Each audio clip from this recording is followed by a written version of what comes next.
नमस्ते मित्रों, आप लोगों का स्वागत है रफ्तार न्यूज़ हिंदुस्तान में। अगर आप नए हैं तो प्लीज़ हमारे चैनल को सब्सक्राइब कर दीजिए, बेल आइकन को दबा दीजिए, इस वीडियो को लाइक और शेयर करें जितने लोगों तक हो सके उतने लोगों तक। आज का जो हमारा टॉपिक है वो दोस्तों राजपूत क्या है, राजपूत का अर्थ क्या है, राजपूत का कार्य क्या है, इस वीडियो में हम आपको पूरा बताएंगे। जैसे कि हमने आपको बता चुके हैं, हमारी 4 दिन से वीडियो नहीं आ रही थी क्योंकि हम ऐसी वीडियोस पे काम कर रहे थे। तो हमारी इस वीडियो को पूरा देखना और अपने दोस्तों के लगे शेयर जरूर करना।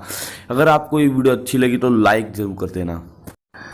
दोस्तों, अगर मैं आपको बताऊं राजपूत शब्द का अर्थ क्या होता है, कई व्यक्तियों को ये नहीं पता होगा राजपूत शब्द का अर्थ क्या होता है, और कई व्यक्ति राजपूत होने के बावजूद भी उनको नहीं पता होगा राजपूत शब्द का अर्थ क्या होता है। देखो, राजपूत शब्द का अर्थ होता है राजा का पुत्र, राजपूत।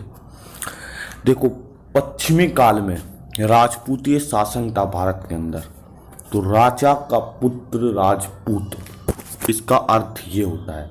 अब इसको मैं पूरी रूप से आपको समझाता हूँ। इसका अर्थ तो ये नहीं है कि आप राजा के पुत्र हैं, नहीं, आप राजा के पुत्र नहीं हैं, आप प्रजा के पुत्र हैं। यस दोस्तों, राजपूत कभी अपने पिता का पुत्र नहीं होता, राजपूत एक प्रजा का पुत्र होता है। आपको प्रजा के कार्य हेतु चुना गया है। आपको पता ही होगा पश्चिमी काल में पूरे भारत में राजपूत शासन था, ये सब जानते हैं। राजपूतों को इसलिए चुना जाता था क्योंकि वो एक लीडर बने, जो अभी बनते हैं लीडर, वो सबकी देखभाल करते थे और दुश्मनों से युद्ध करते थे। राजपूतों का खून खोलता था, गर्म था। तो राजपूत का अर्थ ये होता है राजा का पुत्र नहीं, आप प्रजा के पुत्र हैं, राजपूत। आपको प्रजा के कार्य हेतु चुना गया है, ना कि आपको आराम करने के लिए चुना गया है। तो आपको ये नहीं लगना चाहिए, मेरा अर्थ का मतलब ये नहीं है कि आप राजा के पुत्र हैं, आप प्रजा के पुत्र हैं, राजपूत। और आपको राजपूतों के कार्य के बारे में अब मैं आपको वर्णना देता हूँ, राजपूत क्या कार्य हैं राजपूत के। देखिए, राजपूत के क्या कार्य हैं। आज जो है सदी, आज ये कलयुग है और 21वीं सदी है, और आज के टाइम में कोई राजपूत शासन नहीं है भारत में। आज के टाइम में प्रधानमंत्री शासन है, राष्ट्रपति शासन है और सीएम शासन है, और राजपूत शासन खत्म हो चुका है, राजा का काल खत्म हो चुका है। पर पूर्व पश्चिम काल में राजपूत शासन था।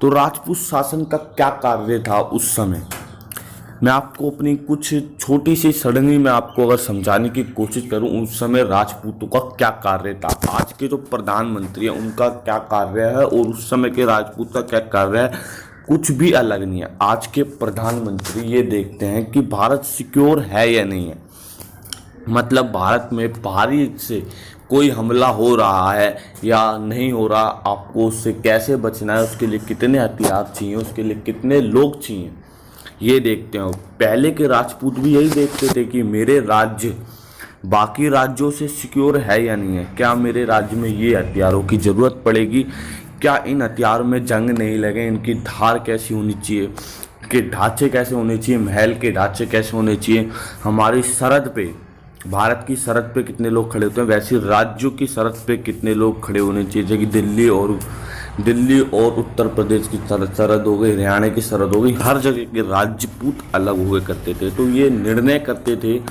कि क्या हमारा राज्य या हमारा देश किसी और देश या किसी और राज्य से सुरक्षित है या नहीं है। ठीक है, और भी इनके कार्य थे, सारे कार्य मैं आपको वर्णनापूर्वक समझाने की कोशिश करता हूँ। अगर मैं आपको एक आसान भाषा में समझाऊं तो आप जैसे अपने परिवार की सुरक्षा करते हैं, वैसे ही राजपूत अपनी सीमाओं से, सटे राज्यों से या सटे देशों से अपने राज्य की सिक्योरिटी करते हैं, मतलब उन्हें बचाते हैं।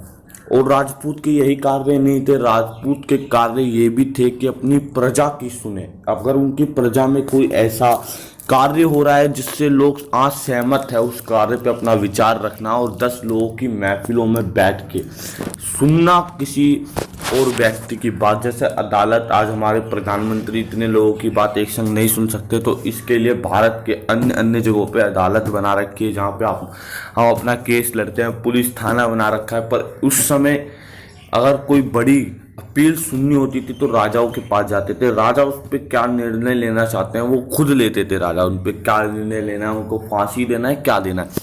और राजपूत जैसे उस समय, आज हमारे भारत में कर लेते हैं हम, उस समय भी कर दिया जाता था। कर किस लिए लिया जाता है अब उसको मैं अभी पूरी तरीके से आपको नहीं समझा सकता। उसके ऊपर मैं एक अलग से वीडियो लेके आऊँगा कि हम पे कर क्यों लगाया जाता है। देखो, किसी देश की तरक्की के लिए अगर कर लगाया जाए तो ही देश की तरक्की हो सकती है। इस समय हमारे पास नोट है, पैसा है, पर उस समय पैसा नहीं था। उस समय पैसों की कुछ वैल्यू नहीं थी। उस समय सोने की मुद्राएं होती थी और अन्य चीज़ें होती थी। उसके ऊपर भी हम किसी अलग वीडियो में बात करेंगे। तो राजपूतों का कार्य ये था, अगर आपको आसान भाषाओं में सिखाना, कर वसूलना जिससे देश की तरक्की हो। कर वसूलना जिससे देश और राज्य की तरक्की हो और अपने राज्य की वो तरक्की कर सके।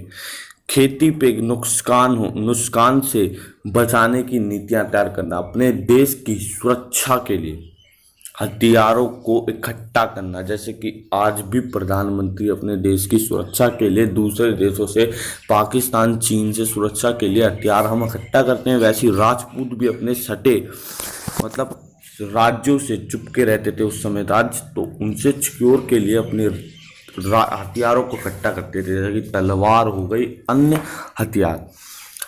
किसी और के आक्रमण से पहले हमें पता चल जाए ऐसी नीतियां बनाते थे। अपने जासूस को तैयार रखते थे जिनसे उनको खबरें मिलती रहे।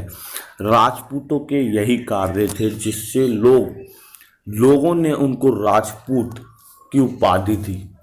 और राजपूतों की उपाधि मिलने के बाद हम इन्हें राजपूत कहते हैं। और आज इनके बदौलत कई मुस्लिम शासक राजाओं ने हम पे अटैक करा, जो आज राजपूतों ने ही हमें उनसे बचाया है।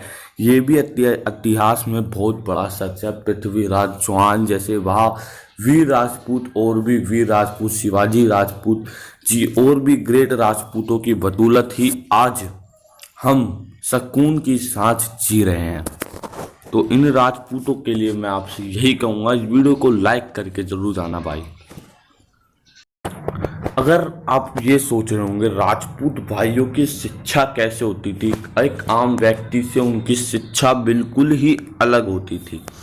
अगर आज के टाइम में किसी को फौज में भर्ती होना, उनकी पढ़ाई से भी ज़्यादा ज़रूरी होता है उनकी साहस, हिम्मत और उनकी टेक्निक्स, उनका दिमाग, चाल और बुद्धि।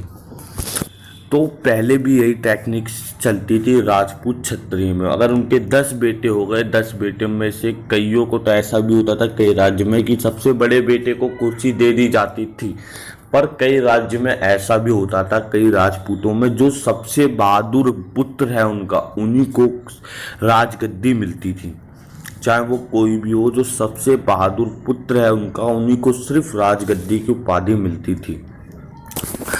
तो इनकी पढ़ाई बिल्कुल ही अलग होती थी। इन्हें पढ़ाई के संग इन्हें शास्त्रों का ज्ञान दिया जाता था। किसी आम व्यक्ति को पहले शास्त्रों का ज्ञान नहीं दिया जाता था, पर इनको शास्त्रों का ज्ञान दिया जाता। शास्त्रों के ज्ञान से अगर आपको कुछ समझ नहीं आया तो मैं आपको एक आसान भाषा में बताऊं, उनको हथियारों का ज्ञान दिया जाता था, तलवार चलाना सिखाई जाती थी, धनुष बाण में विद्या इनको सिखाई जाती थी। अगर आपने रामायण देखा होगा तो राम को आपने देखा होगा धनुष बाण, तलवार जैसी बड़ी बड़ी चीज़ों ये सीख रहे हैं गुरुकुल में जाके, वो भी एक राजपूत थे।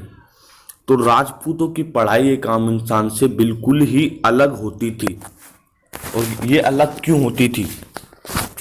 आपके मन में एक सवाल जरूर चल रहा होगा कि राजपूतों की पढ़ाई एक आम इंसान से अलग क्यों होती थी। देखो, अगर मैं जिस चीज़ को सीख रहा हूँ, कंप्यूटर चलाना, अगर उसको भी कोई और सीख लेगा तो वो मेरी गद्दी पे कब्जा कर सकता है, वो अपनी विद्या से। तो वैसे ही राजपूतों को ही सिर्फ शिक्षा दी जाती थी, तलवार की, अस्त्र शास्त्र की शिक्षा सिर्फ राजपूतों को ही पहले के टाइम में दी जाती थी। अगर किसी आम व्यक्ति को राजपूतों की तरह शिक्षा दी जाएगी तो वो व्यक्ति राजपूतों को मार के उनकी गद्दी पे कब्जा कर सकता है। इसीलिए राजपूतों को ही सिर्फ शिक्षा दी जाती थी। तो दोस्तों, कभी आपने सोचा है राजपूतों की क्या नीतियां होती थी उस टाइम में, क्या नीतियां थी राजपूत भाइयों की। जैसे कि आज के टाइम में अगर किसी को प्रशासन करना है, चाहे वो प्रधानमंत्री हो, किसी को भी, हर एक व्यक्ति की एक नीतियां होती है जिससे वो उस पर गद्दी पे बना रहे, या किसी दुश्मन से बचने के लिए कोई नीतियां बनाते थे। उस समय राजपूतों को गद्दी से जाने का डर लगा रहता था। अब पर उनके राज्य में नहीं, उनके बाहरी राज्य में, कि अगर उन पर कोई आक्रमण कर देगा तो उनकी गद्दी छीन के उन पर कब्जा कर लेगा।